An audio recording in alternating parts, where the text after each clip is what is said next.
Hello friends, welcome back again. आज हम और एक न्यू स्टोरी लेके आए हैं आपके लिए। बने रहिए हमारे साथ, हम जल्दी से जल्दी उस स्टोरी को कवर कर लेंगे। ये स्टोरी बहुत इंपॉर्टेंट एंड इंटरेस्टिंग होने वाला है।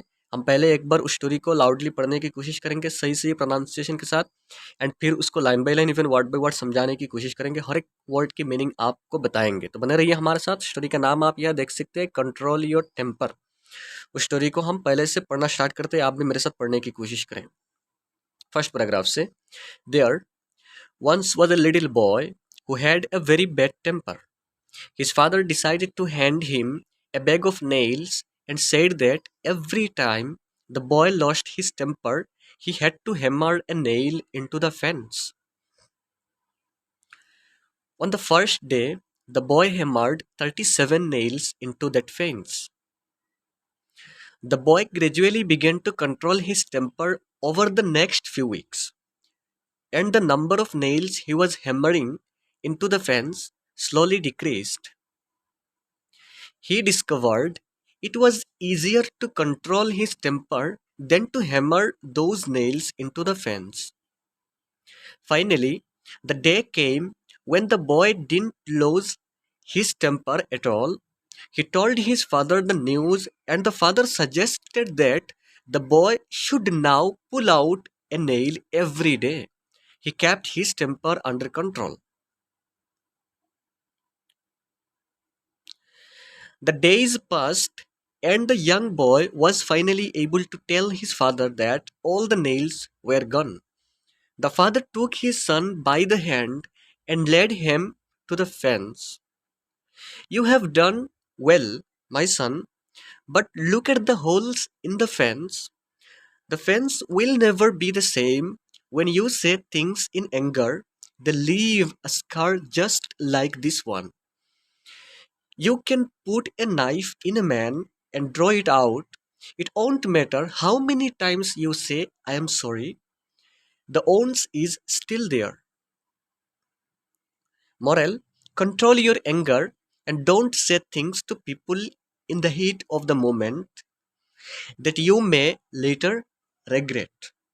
Some things in life you are unable to take back. So ये हमारा रीडिंग हो गया।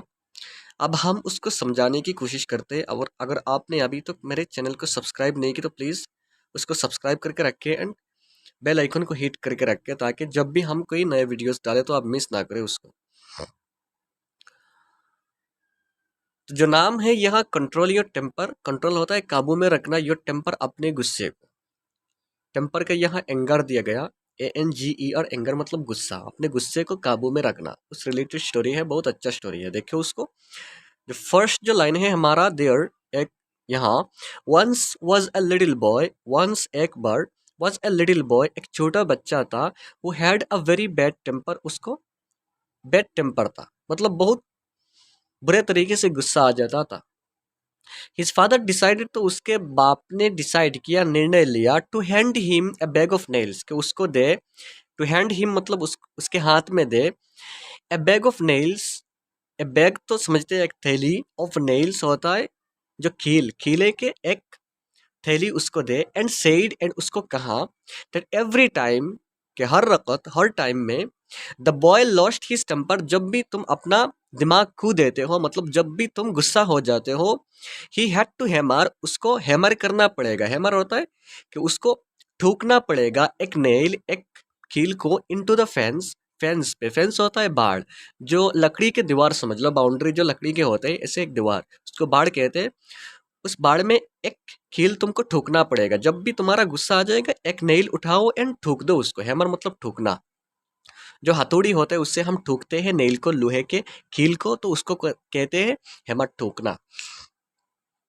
तो फर्स्ट पैराग्राफ हो गया, there once was a little boy, एक बार यहाँ एक छोटा बच्चा था, who had a very bad temper, जिसको बहुत बुरे तरीके से गुस्सा आ जाता था।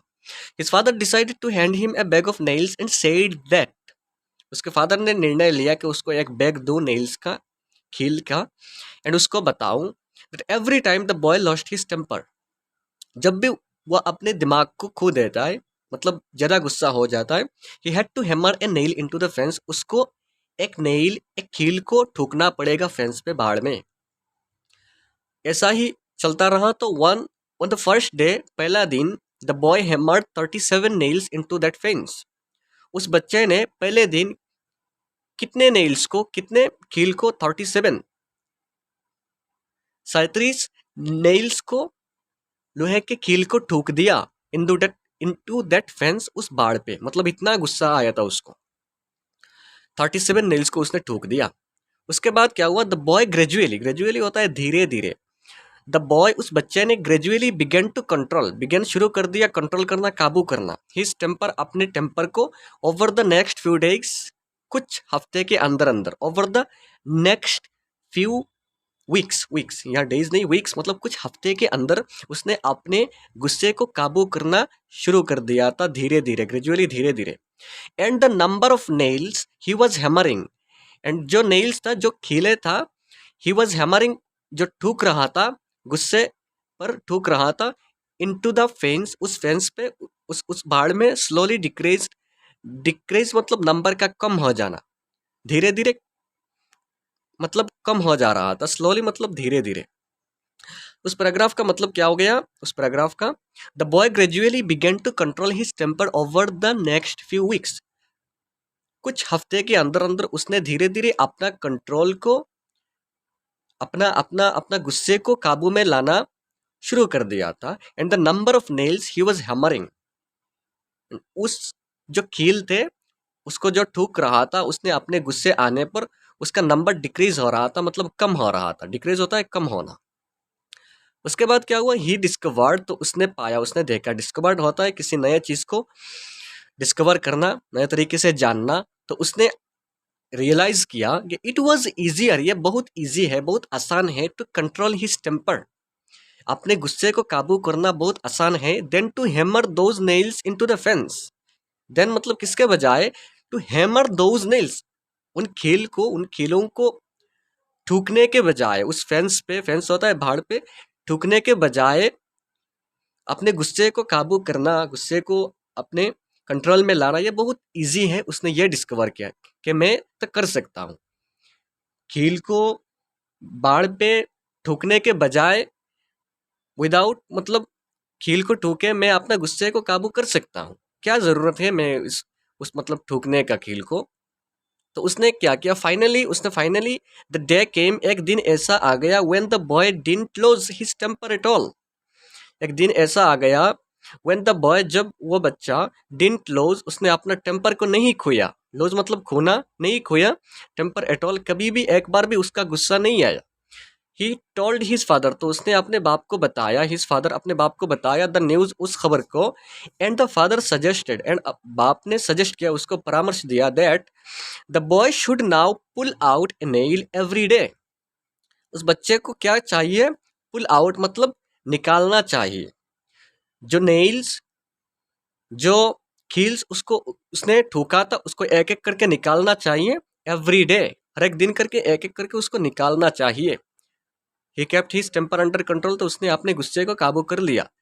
कीप का पास्ट है, केप्ट मतलब रखना, काबू में रखना, उसने ही केप्ट हिज टेम्पर, उसने अपने टेम्पर को काबू में, अंडर कंट्रोल मतलब अपने काबू में रख लिया।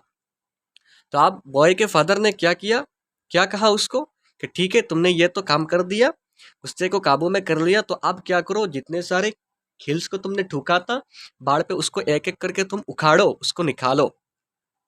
अब क्या हुआ उस पैराग्राफ में, द डेज पास्ट, तो कुछ दिन बिता, पास्ट कुछ दिन मतलब चला गया, एंड द यंग बॉय, उस यंग बॉय ने, उस बच्चे ने, was finally able to tell his father, अपने पापा को यह कहने के लिए मतलब रेडी हो गया था, that all the nails were gone, कि हमने जितने सारे नेल्स थे, जितने सारे नेल्स थे उसको हमने उखाड़ दिया, वेयर गन मतलब सब खत्म हो गया, उसको हमने, कील को हमने उखाड़ दिया। The father took his son, अब क्या किया फादर ने, बाप ने, टुक हिज सन, टुक मतलब ले गया अपने बच्चे को, हिज सन अपने बेटे को, बाय द हैंड हाथ पकड़ के, and led him to the fence, कहाँ तक ले गया, लेड मतलब अपने साथ लेके जाना, लीड का पास्ट है, लेड, लेके गया, टू द फेंस, उस फेंस तक, उस बाड़ तक ले गया। जब बच्चे ने सब कील उखाड़ने के बाद अपने बाप को आके कहा, मैंने तो कर दिया, सब उखाड़ भी दिया, द डेज पास्ट, कुछ दिन बीता and the young boy was finally able to tell his father that all the nails were gone, कि हमने सब नेल्स जो थे उसको उखाड़ दिया। तो बाप ने क्या किया, the father took his son, अपने बेटे को ले गया बाय द हैंड, हाथ पकड़ के, लेड हिम द फेंस, उस फेंस तक, उस बाड़ तक ले गया। उसके बाद जाके कहा बाप ने, यू हैव डन वेल, कि तुमने बहुत अच्छा काम किया। यू हैव डन वेल, तुमने बहुत अच्छा काम किया, माई सन, मेरा बेटा, तुमने बहुत अच्छा काम किया। But look at the holes, और तुम क्या करो, लुक एट द मतलब देखो, उन होल्स को देखो, जो होता है उन छेदों को देखो। होल्स क्या होता है, छेद, लोहे के छेद को देखो। इन द फेंस, उस बाड़ पे छेद को देखो, क्योंकि तुमने पहले कील को वहां ठोक दिया था, फिर मेरे कहने पे तुमने कील को उखाड़ भी दिया था। बहुत अच्छा काम किया। अब देखो, कील को तुमने पहले यहाँ ठोक दिया था, फिर उखाड़ा था, तो छेद तो रह गया अपने जगह पे, उन छेद को देखो। But look at the holes, holes होता है उन छेदों को देखो, इन द फेंस, बाड़ पे। The fence will never be the same, क्योंकि वो जो फेंस, वो जो बाड़ था, will never be the same, कभी भी सेम नहीं हो सकता। पहले जैसा बहुत खूबसूरत था, कोई छेद नहीं था उस पे, अब फिर कभी भी वो ऐसा नहीं हो सकता। When you say things, when, जब तुम, you say things, कुछ भी कहते हो, in anger, गुस्से में, गुस्से में आके जब तुम कुछ भी कह देते हो, they leave a scar, they leave, वो छोड़ता है, वो कहना जो तुम कह सकते हो, गुस्से में आके तुम कुछ भी बता देते हो, तो वो क्या छोड़ता है, a scar, एक निशाना, एक निशान छोड़ जाता है, just like this one, उन छेदों के जैसा, उन छेदों के जैसा एक निशान बाकी रहता है। You can put a knife, फिर बाप कह रहा है कि you can put a knife in a man, तुम किसी आदमी के अंदर एक नाइफ, एक चाकू डाल भी सकते हो, and draw it out, and फिर बाहर निकाल सकते हो। बाहर निकालने के बाद क्या हुआ, इट ओंट मैटर, ये कोई मैटर नहीं करेगा, हाउ मेनी टाइम्स यू से sorry, you say I am sorry, how many times, ये कोई मैटर नहीं करता कि तुम जितने बार भी उस आदमी को कहो कि मैं बहुत सॉरी हूँ, मैं बहुत सॉरी फील कर रहा हूँ कि मैंने चाकू आपके अंदर डाला फिर निकाल दिया, ये कोई मैटर नहीं करता, क्योंकि the wound is still there, वो जख्म, ओंड होता है जख्म, जख्म इज स्टिल देयर, वो जख्म तो रहेगा ही रहेगा, बाकी रहेगा। बहुत अच्छे से बाप ने उस बेटे को समझाया। उस पैराग्राफ का और एक बार देख लेते हैं। यू हैव डन वेल, तुमने बहुत अच्छा काम किया माय सन, मेरा बेटा। But look at the holes in the fence, उस फेंस पे, उस बाड़ पे, उन छेदों को देखो। The fence will never be the same, ये बाड़ कभी भी पहले जैसा नहीं हो सकता। व्हेन यू से थिंग्स इन एंगर, जब तुम गुस्से में आके कुछ भी कह सकते हो, कह देते हो, they leave a scar just like this one, this one, मतलब उन छेदों के जैसा ये भी एक निशान छोड़ जाता है। You can put knife in man and draw it out, तुम किसी के आदमी के अंदर एक चाकू डाल भी सकते हो, एंड ड्रॉ इट आउट, उसको निकाल भी सकते हो। It won't matter how many times you say I am sorry, ये कोई मैटर नहीं करता तुम कितने बार उस आदमी से माफी मांगे कि आई एम सॉरी, मैंने ये गलत कर दी। The wound is still there, क्योंकि ये जख्म तो बाकी रहेगा जिंदगी भर। बहुत अच्छा है। मॉरल क्या है, मॉरल है कंट्रोल योर एंगर, कि अपने गुस्से को काबू में रखो। And don't say things to people in the heat of the moment, heat of the moment, उस टाइम के जोश में आकर कुछ भी ना कहो लोगों से।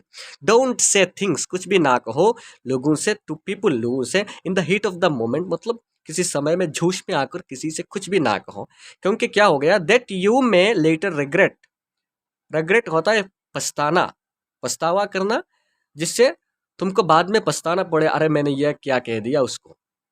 सम थिंग्स इन लाइफ, क्योंकि जीवन में कई सारे ऐसे चीजें होते हैं, you are unable to take back, तुम उसको वापस नहीं कर सकते, तुम उसको वापस नहीं कर सकते।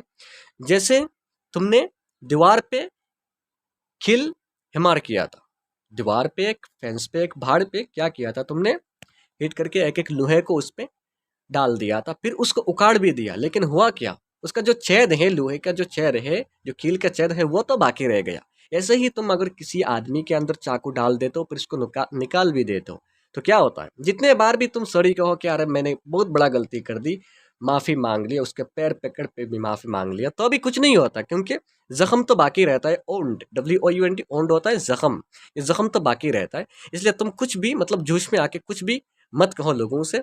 लाइफ में बहुत सारे चीज़ें ऐसे होते हैं जिसको हम वापस नहीं कर सकते। बहुत अच्छा स्टोरी था, मॉरल वैल्यू दिया गया था, उसको फॉलो करके चले, एंड हम आपको मतलब अच्छे से अच्छे तरह समझाने की कोशिश की। तो वीडियो अच्छे लगे तो उसको लाइक शेयर कमेंट ज़रूर करें, सब्सक्राइब ज़रूर करके रखें। यह हमको इंस्पायर करता है, एनकरेज भी करता है नई स्टोरी लाने के लिए। तो हम फिर मिलेंगे अगले वीडियो पे। Thank you very much.